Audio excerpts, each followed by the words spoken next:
Super Saravana stores. பரபரப்பான தமிழக தேர்தல் அரசியல் களத்தை பற்றி தொடர்ந்து விவாதிப்போம். மறக்காம நம்ம சேனலை சப்ஸ்கிரைப் பண்ணி இணைந்திருங்கள்.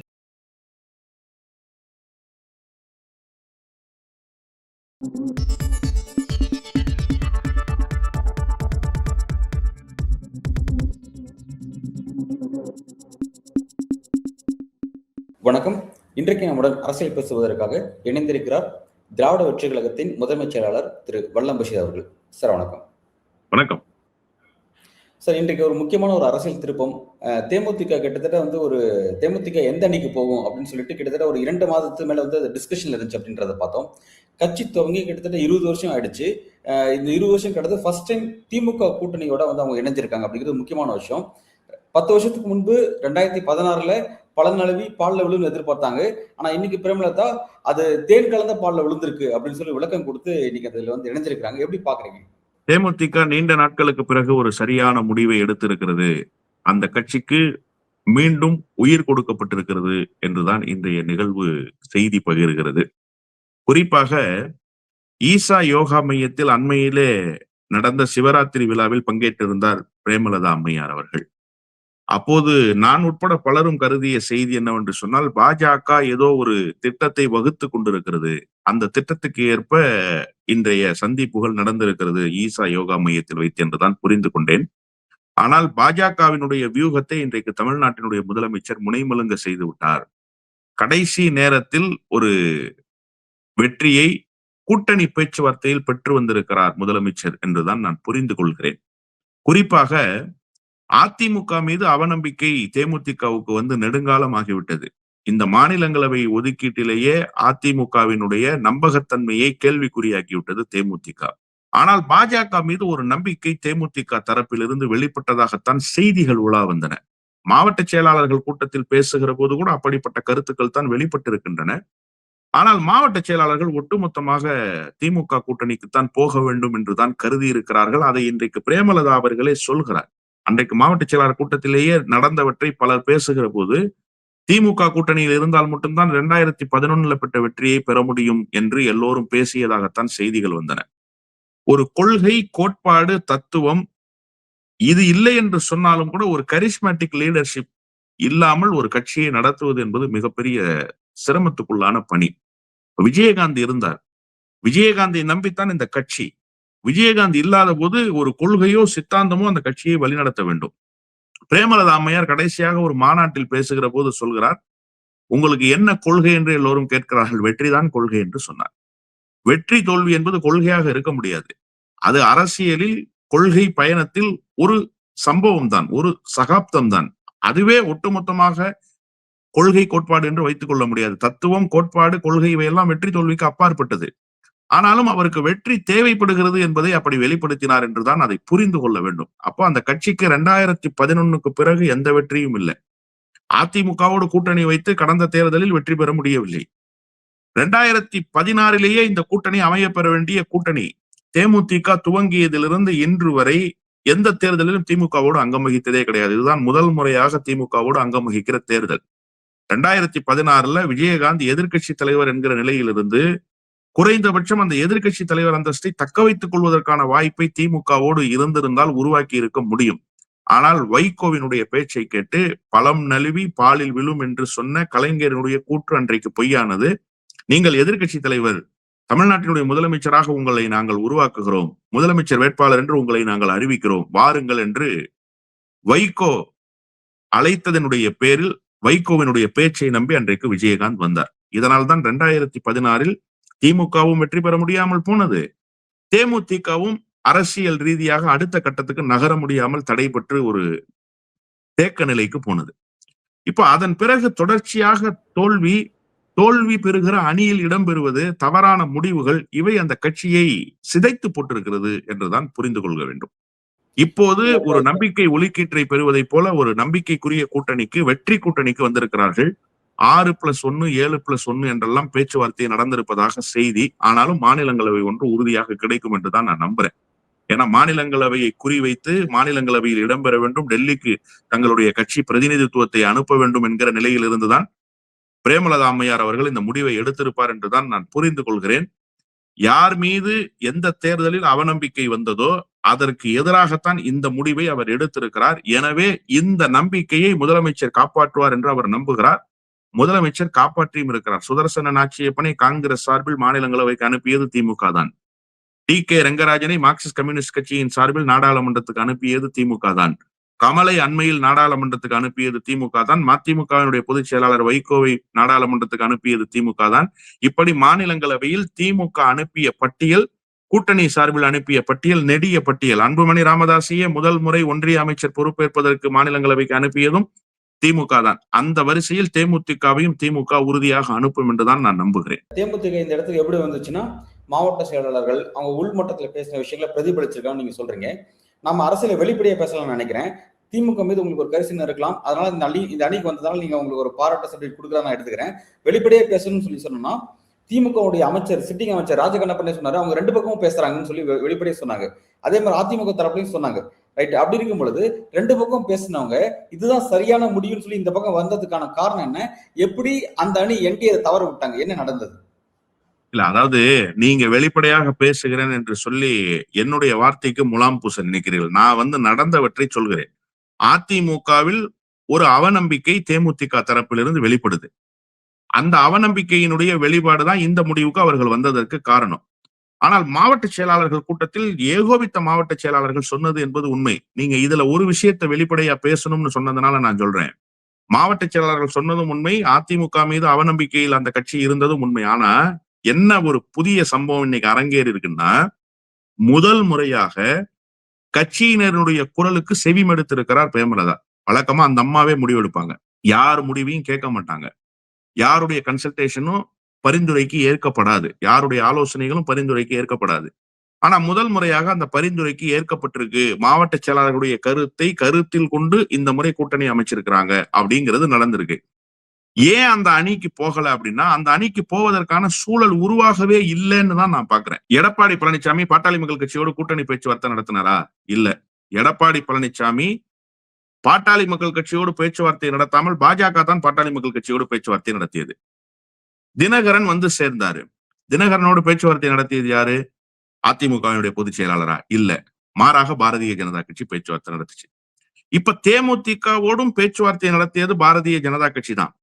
அப்போ பாரதிய ஜனதா கட்சி சொல்கிற வாக்குறுதியை, பாரதிய ஜனதா கட்சியினுடைய தேர்தல் உறுதிப்பாடுகளை கூட்டணி விவகாரத்தில் நம்ப முடியுமா என்கிற கேள்வி எழுந்துச்சுன்னா, பாஜக ஓரளவுக்கு அந்த நம்பிக்கையை விதைக்கும். அந்த நம்பிக்கைக்கு ஏற்ப தமிழ்நாட்டில் சில விஷயங்களை செய்திருக்காங்க. ஜி.கே. வாசனுக்கு நாடாளுமன்றத்துல ஒரு வாய்ப்பு கொடுக்குறோம்னு பாஜக தான் வாக்குறுதி கொடுத்தாங்க. அத பாஜக அதிமுக மூலமாக நிறைவேற்றி கொடுத்தாங்க. இப்ப அந்த அடிப்படையில நீங்க எடுத்துக்கிட்டீங்கன்னா, தேமுதிக அந்த நம்பிக்கையை பெறுவதற்கான சூழல் இருக்கலாம். ஆனா அதிமுகவுக்கும் தேமுதிகவுக்கும் ஏற்பட்டிருக்கிற கசப்பான அனுபவம்ன்றது ஒண்ணு இருக்குல்ல. நீங்க மாநிலங்களவை இடத்தை தரோம்னு 2024 ஒப்பந்தம் போடப்படுகிற போது, மாநிலங்களவைக்கு தேர்தல் எப்போது அண்மையில் வருகிறது என்பதை கருத்தில் கொண்டுதான் ஒப்பந்தம் போடுவாங்க இல்லையா? அப்படித்தானே பேச்சுவார்த்தை. அப்படித்தானே கமலஹாசனுடைய மக்கள் நீதி மையத்துக்கு திமுக அந்த ஒப்பந்தத்தை போட்டாங்க. இப்ப திமுக அதை செயல்படுத்தி கொடுத்துட்டாங்க. 2 வாய்ப்பு உங்களுக்கு வருது. அந்த 2 வாய்ப்புல ஒரு வாய்ப்பை நீங்க தேமுதிகவுக்கு கொடுத்திருக்கணுமா இல்லையா? நீங்க கொடுக்கல. அதற்கு பதிலா நீங்க என்ன செய்றீங்கன்னா, அடுத்த தேர்தலில் 2026 வரக்கூடிய தேர்தலில் உங்களுக்கு வாய்ப்பு தருவோம்னு ஒரு கடிதத்தை எழுதி நீங்க அனுப்புறீங்க. இந்த கடிதத்தை எழுதி நீங்க அனுப்பிட்டு, அதை தேமுதிக ஏற்கிறோமா மறுக்கிறோமான்னு சொல்லல, அப்படியே கிடப்புல வச்சாங்க. அது அவர்கள் செய்த தவறு. ஒண்ணு ஏற்கிறோம்னு சொல்லிருக்கணும், இல்ல மறுக்கிறோம்னு சொல்லிருக்கணும். 2மே சொல்லலன்னு வச்சுக்கோங்க. இப்ப இந்த தேர்தல் வந்துருச்சுல்ல, வருவதற்கான அறிகுறிகள் ஜனவரி மாதமே துவங்கிருச்சுல்ல. நீங்க நியாயமாக என்ன செஞ்சிருக்கணும்? அதிமுக தரப்புல எடப்பாடி பழனிசாமி, ஏற்கனவே தேமுதிகவுக்கு தர்றோம்னு சொன்னோம். அவங்க எந்த பதிலும் சொல்லல. இந்த முறை ஒரு வார்த்தை கேட்டுறலாம். ஏன்னா இப்ப கூட்டணி நமக்கு தேர்தல் நேரத்துல வேணும். அவங்கள்ட்ட ஒரு பேச்சுவார்த்தையை நடத்திடலாம்னு வெளிப்படைத்தன்மையோடு ஒரு பேச்சுவார்த்தையை நடத்துனீங்களா? அந்த கட்சி ஒரு நம்பிக்கை இழந்து போயிருக்குல்ல உங்க மேல. அந்த நம்பிக்கையை உருவாக்குகிற விதமாக மீண்டும் மீட்டுருவாக்கம் செய்கிற வகையில் ஒரு நம்பிக்கையை விதைச்சிங்களா நீங்க? மறைமுகமாக 1000 பேச்சுவார்த்தை நடந்திருக்கலாம், அது வேறு. மறைமுகமாக நடக்கிற பேச்சுவார்த்தைகள் வெளி உலகத்துக்கு தெரிய வராது. அப்ப வெளி உலகத்துக்கு தெரிய வருகிற பேச்சுவார்த்தை தான் ஒரு நம்பிக்கையை விதைக்கும் என்று பார்ப்பாங்க. பிரேமலதாவுக்கு ஒன்னும் தெரியாமல்ல, திரைமறைவுல பேச்சுவார்த்தை நடத்திட்டு நாளைக்கு எப்படி வேணுமோ நடந்துச்சுன்னா என்ன பண்றதுன்னு சொல்லி முடிச்சுட்டு போலாம் இல்லையா? அதனால ஒரு பட்டவர்த்தனமான பேச்சுவார்த்தையை நடத்த தவறியதனுடைய விளைவு தன்னுடைய நம்பகத்தன்மையை நிரூபிக்க தவறிவிட்டார் எடப்பாடி பழனிசாமி. எனவேதான் இந்த முடிவுக்கு தேமுதிக வந்திருக்கிறதே தவிர திமுக ஒன்னும் பெரிய போய் பேச்சுவார்த்தை எல்லாம் பெருசாலாம் ஒன்னும் நடத்திடல. திமுக நீங்க எங்க அணிக்கு இப்ப தேமுதிக வர்றதுனால திமுகவுக்கு என்ன பெரிய பலன் இருக்குன்னு நீங்க நினைக்கிறீங்க? ஒரு மியூச்சுவல் கன்சர்ன், அவ்வளவுதான். இதைதான் நான் கேட்க வரேன். ஏற்கனவே திமுக கூட்டணியில நெருக்கடியா இருக்கு. எல்லாருமே ஃபுட்பால்ல தான் டிராவல் பண்ற அளவுல இப்ப இருக்கு பாக்குறோம். புதுசா தேமுதிக வருகை அப்படிங்கும் போது அது திமுகவுக்கு ஒரு பிளஸ் இருக்கு. ஏன்னா என்டிஏ பலவீனப்படுத்துறது மூலமா அவங்க ஒரு கெயின் அடைறாங்க, ரைட்? ஓகே. ஆனா இவங்களுக்குள்ள சில சிக்கல் இருக்குல்ல. ஏற்கனவே சிபிஎம், சிபிஐ, காங்கிரஸ், பிறகு விசிக இவங்கள தொகுதிகளுடைய எண்ணிக்கை உயர்த்த சொல்லி கேட்கறாங்க. இதெல்லாம் இருக்கும் பொழுது இப்ப தேமுதிக புதுசா வருகை அப்படிங்கிறது அது இன்னும் நெருக்கடி ஏற்படுத்தாதா? இது எப்படி ஸ்டாலின் அதை ஃபேஸ் பண்றாரு? இல்ல, அதாவது நீங்க கேட்ட கேள்வி ரொம்ப சரி. இப்ப ஏற்கனவே உயர்த்தி கொடுங்கள் என்று கேட்கிறவர்கள் கேட்டுக்கொண்டே இருக்கிறார்கள். இவங்களுக்கு புதுசா ஒரு 6 சீட்டு 7 சீட்டுன்றது ஏற்கனவே இருக்கிற இடங்கள்ல கம்மியால போயிடும் அப்படின்னு நீங்க கேக்குறீங்கல்ல. அது என்ன அப்படின்னு சொன்னா, இந்த வருகையின் மூலமாக 2 கட்சிகளுக்கு சமிக்ஞை கொடுக்கிறது திமுகன்னு நான் புரிஞ்சுக்கிறேன். அண்மையில நடந்த மதிமுகவினுடைய மாவட்ட செயலாளர்கள் கூட்டத்துல மாவட்ட செயலாளர்கள் பெரும்பான்மையானவர்களை என்ன பேச சொல்லியிருக்கிறாங்க அப்படின்னு சொன்னா, சட்டப்பேரவையில் பெரிய அங்கீகாரத்தை கொடுக்கலனாலும் பரவாயில்ல, மீண்டும் ஒரு முறை மாநிலங்களவை வாய்ப்பு வைகோவுக்கு கொடுக்கணும். அதன் மூலமாக கட்சியினுடைய மரியாதை கூடும். அதனால அவருக்கு அந்த வாய்ப்பை திமுக தரணும்னு பேசியிருக்காங்க. இப்போ ஒரு டிமாண்ட் திமுக தரப்புக்கு மதிமுக தரப்புல இருந்து ராஜ்யசபாவுக்கு வைக்கப்பட்டுச்சு. காங்கிரஸ் என்ன பேசிக்கிட்டு இருக்காங்கிறத கடந்த 60 நாட்களாக நாம பாக்குறோம். ஏதோ காங்கிரஸ் தேர்தலுக்கு தயாராகி விட்டதை போலவும் திமுக இன்னும் தேர்தலுக்கு தயாராகவே இல்லை, உங்களுக்கு அந்த கவலையே இல்லை என்பது போன்ற கருத்துக்களை வெளிப்படுத்துறாங்க. இப்ப இந்த 2 கட்சியையும் ஒரு ஹோல்டு பண்ணி நிறுத்தணும். அவர்களுடைய எதிர்பார்ப்பை வேறு விதமாக நாங்க பண்ண முடியாதுன்ற இண்டிகேஷனை கொடுக்கணும். அந்த இண்டிகேஷன் தான் இந்த தேமுதிகவினுடைய புதிய வருகைன்னு நான் புரிஞ்சுக்கிறேன். இப்ப விசிகாவுக்கு 6 இடம் போன முறை கொடுத்தாங்க சார். 2 இடங்கள்ல தோல்வி, 4 இடங்கள் தான் வெற்றி பெற்றாங்க. பொது உடைமை இயக்கங்களுக்கு 6, 2 இடங்கள்ல தோல்வி, 4 இடங்கள் தான் வெற்றி பெற்றாங்க. இப்ப பொது உடைமை இயக்கங்களுக்கு குறைக்க முடியுமா சீட்டை? 6ல இருந்து குறைச்சிட முடியுமா? அப்போ இந்த பொது உடைமை இயக்கங்கள் 10 இடங்கள் 12 இடங்கள்ல கடந்த காலத்துல போட்டிட்டு இருக்காங்க. எனக்கு தெரிய சிபிஐயும் சிபிஎம்மும் சிபிஐ 9 இடத்துலயும் சிபிஎம் 12 இடத்துலயும் போட்டிட்டு இருக்கு. அப்ப அதுவே 6ன்றது குறைவான எண்ணிக்கை தான். ஆனாலும் ஒரு நம்பிக்கைக்குரிய கூட்டணி, உறுதியாக இந்த சீட்டு கன்ஃபர்மேஷன் கிடைச்சிரும். இங்க வாங்குற இடங்கள் எம்எல்ஏ சீட்டை தவிர சட்டமன்ற வேட்பாளர் இடங்கள் அல்ல, போட்டியிடுகிற இடங்கள் அல்லங்கிறதுனால 6 சீட்டுங்கிறது ஓகேன்னு போன தடவை முடிவுக்கு வந்தாங்க. இப்ப அதை விட குறைக்க முடியுமா? முடியாது. கூடுதலான இடங்களை தான் கொடுக்கணும். கூடுதலான இடங்களை கொடுக்க முடியலனால அந்த இடங்களையே கொடுக்கணும். இப்ப காங்கிரஸ் கடந்த முறை 25 இடங்கள்ல போட்டியிட்டு 18 இடங்கள்ல வெற்றி பெற்றாங்க. இந்த முறை 25 இடங்களை காங்கிரஸுக்கு கொடுக்க முடியாது. காங்கிரஸுடைய நம்பர் லார்ஜ் நம்பர். அப்ப அதுல இருந்து ஒரு 5 சீட்டை குறைக்க முடியும். அந்த 5 சீட்டை குறைப்பதன் மூலமாக 20 சீட்டை காங்கிரஸுக்கு கொடுக்க முடியும். வேற எந்த கட்சியில இருந்தும் நீங்க சீட்டுகளை குறைக்க முடியாது. இப்ப மதிமுக 2ஆக பிளவுபட்டிருக்கு. அது 6 இடங்கள் வாங்கின இடத்துல இப்ப 3 இடங்கள் தான் அந்த கட்சிக்கு கொடுக்க முடியும். அங்கிருந்து கிடைக்கப்பெறுகிற 3 இடங்கள். இந்த 5 + 3 8, இதற்குள்ளாக 6, 7ன்னு சொல்லி தேமுதிகவை அகாமடேட் பண்ணலான்னு இந்த 2 கட்சிகளுக்கு கொடுத்திருக்கிற இண்டிகேஷன் தான் தேமுதிகவினுடைய வருகைன்னு தான் நீங்க பாக்கணும். இப்ப ஏற்கனவே காங்கிரஸ் நம்பர்ஸ் இன்க்ரீஸ் பண்றாங்க, ஆட்சி அதிகாரத்தில் பங்கு வேணும்னு கேட்கறாங்க. அவங்க 40 நம்பர்ஸ் கையில வச்சுட்டு இருக்காங்க. இப்ப அப்படி இருக்கும் பொழுது லாஸ்ட் டைம் கிடைச்ச 25 கிடைக்காது, அதுலயே 5 மைனஸ் தான் அப்படின்னா எப்படி இந்த அலைன்ஸ் தொடருவாங்க? அது என்ன ஒரு சிக்கலை ஏற்படுத்தும்? இல்ல, வேற என்ன சாய்ஸ் இருக்கு காங்கிரஸுக்கு? இப்ப அதிகாரத்தில் பங்கு, ஆட்சியில் பங்குன்னு விஜய் சொன்னதுதான் காங்கிரஸுக்கு சிண்டு முடிகிற வேலையாக முடிஞ்சு போச்சு. இப்ப காங்கிரஸ் என்ன நினைக்குதுன்னா, நம்ம விஜய் கிட்ட போயிடலாம், நமக்கு எந்த விதமான பிரச்சனையும் கிடையாது அப்படின்னு நினைக்கிறாங்க. ஆனா 2016ல விஜயகாந்த் எப்படி வைகோவினுடைய பேச்சை கேட்டு போனாரோ அதே நிலைமை தான் காங்கிரஸுக்கு 2026ல விஜயோட போனான். நீங்க இங்க 20 இடங்கள் வாங்கினீங்கன்னா 20 இடங்களையும் வெற்றி பெற முடியும் காங்கிரஸ். இன்னைக்கு 18 எம்எல்ஏ, 2 எம்எல்ஏ கூடுதலாக கிடைச்சி 20 இடங்கள்ல நீங்க வெற்றி பெற்றீங்கன்னா, ஏன்னா 200 இலக்கை அடைவதற்கான எல்லா சாத்தியக்கூறுகளும் இந்த கூட்டணிக்கு நாளுக்கு நாள் உருவாகிட்டே போகுது. அதிலிருந்து நீங்க விலகுறீங்களே தவிர கூட்டணி விலகல. நல்லா நீங்க புரிஞ்சுக்கணும். இந்த டேமேஜஸ் எல்லாம் காங்கிரஸ் உருவாக்குறது காங்கிரஸுக்கு தான் சரிவை ஏற்படுத்துமே தவிர திமுகவுக்கு எந்த இடத்துலயும் சரிவை ஏற்படுத்தாது. ஏன்னா டிபெண்டன்ட் ஸ்ட்ரக்சர் யாருன்னா காங்கிரஸ் தான், இண்டிபெண்டன்ட் ஸ்ட்ரக்சர் தான் திமுக. திமுக போய் காங்கிரஸை அண்டி பிழைத்து எலெக்ஷனை சந்திக்க போறது இல்ல. கிடைக்கப்பெறுகிற 2%, 3% வாக்குகளை டேமேஜ் கண்ட்ரோல் பண்ணிக்கிறதுக்கான வேலை திமுக தயாராயிடுச்சு. அந்த வேலையை துவங்கிருச்சுன்னு தான் நான் புரிஞ்சுக்கிறேன். அப்போ நீங்க 40 இடங்கள் வாங்கினா திமுக எத்தனை இடங்கள்ல போட்டியிடும்? திமுக என்ன செஞ்சிலுவை சங்கம் மாதிரி, அரிமா சங்கம் மாதிரி தொண்டு நிறுவனமா நடத்திக்கிட்டு இருக்காங்க? அவங்க குறைந்தபட்சம் 160, 170 இடங்கள்ல போட்டியிடணும்ல சார். அப்ப கூட்டணியும் பலமா இருக்கணும், வெற்றியும் உறுதி செய்யப்படணும், வெற்றி வாய்ப்பையும் நாங்க வந்து இந்த கூட்டணியினுடைய தலைமையிட்ட ஒப்படைச்சிட்டோன்ற அளவுக்கு நீங்க வந்து செயல்படுவீங்க. நீங்க எதையாவது ஒரு இடத்துல எலெக்ஷன் ஒர்க் பார்த்திருக்கீங்களா? இல்ல. திமுக தான் எலெக்ஷன் ஒர்க் பார்க்கணும். அப்ப திமுக அதற்கான வியூகத்தை வகுக்கிற போது திமுகவுக்கு தோள் கொடுப்பது தானே சரியாக இருக்கும். நான் 40 இடம் கேட்டேன், எனக்கு 40 இடம் தான், அதிகாரத்தில் பங்குதான், ஆட்சியில் பங்குதான்னா அதற்குண்டான சூழல் இங்க இருக்கான்னு பாருங்க முதல்ல. அதெல்லாம் தேர்தலுக்கு பிறகு பேச வேண்டிய செய்தி. இன்னொன்று, ஆட்சி அதிகாரத்தில் பங்கு என்பது RSS குரல். அதை காங்கிரசின் ஒரு தரப்பு வெளிப்படுத்துகிறதே தவிர, மாநில சுயாட்சிக்கு 100 விழுக்காடு ஆதரவு என்று சொல்லி இருக்கிறார் நேற்றைக்கு தமிழ்நாடு காங்கிரஸ் கமிட்டியினுடைய தலைவர். இந்த குரல் தான் காங்கிரஸ் கட்சியினுடைய குரலே தவிர, ஆட்சி அதிகாரத்தில் பங்கு கேட்பதெல்லாம் காங்கிரஸ் கட்சியினுடைய குரலா என்று கேட்டால் காங்கிரஸ் கட்சியினுடைய குரல் அல்ல.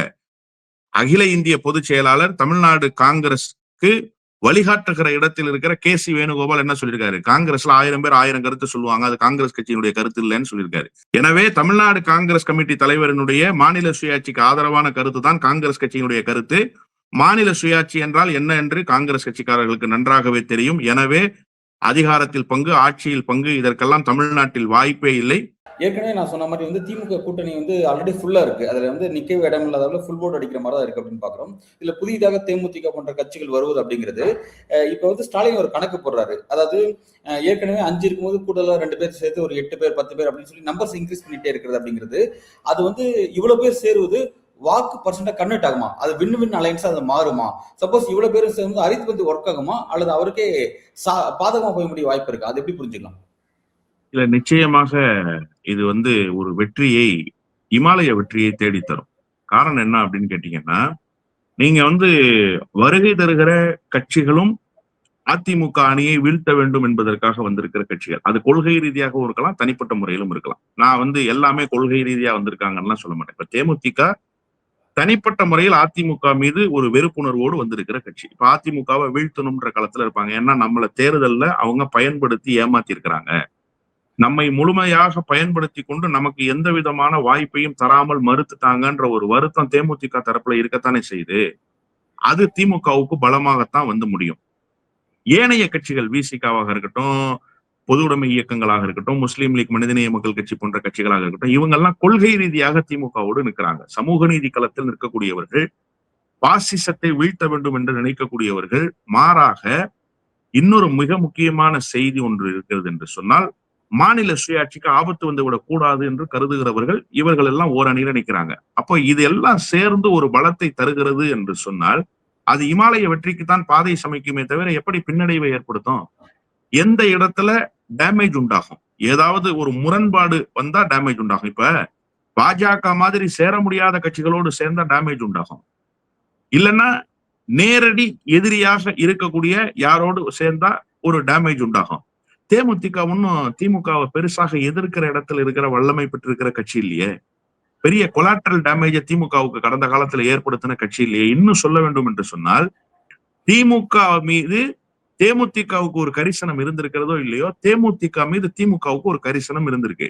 அதற்கு மிக முக்கியமான காரணம், இவங்க 2 பேருடைய திருமணத்தை, பிரேமலதா விஜயகாந்த் திருமணத்தை நடத்தி வைத்தவரே கலைஞர் தான்.